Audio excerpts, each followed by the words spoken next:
左风车剧团最近要搬的戏《顺风耳》的新香炉市场反应真好，因伫咧2020年时阵仓库发生火灾，真侪报警道具是烧了了。即马因重新制作这出戏，要互伊有全新的感受。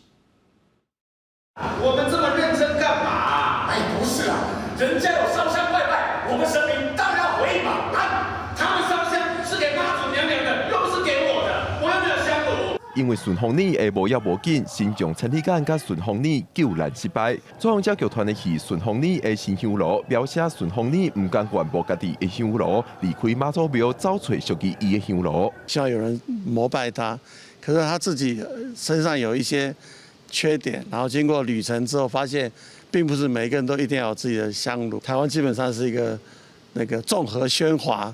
每个人都想当老大，这样。那在民主时代好像没有错，可是事实上大家应该有共同的信仰。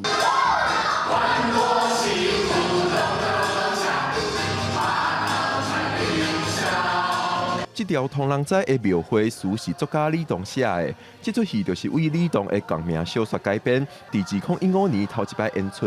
左风车表示，因度过2020年的仓库大火，布景、道具拢总烧去，即摆甲这元素重新制作，和古戏有新的感受。 节奏用有锣鼓，然后有现代乐，想这个都是东西的那个东西合并的哈。那不管是服装，或者像郑树平所设计的舞台，都是从我们的庙会的元素里头拉出来。这出戏市场反应真好，目前票就要卖了。左风车表示，透过顺风耳找找香炉的过程，让囡仔看到面对挑战甲挑战的勇气。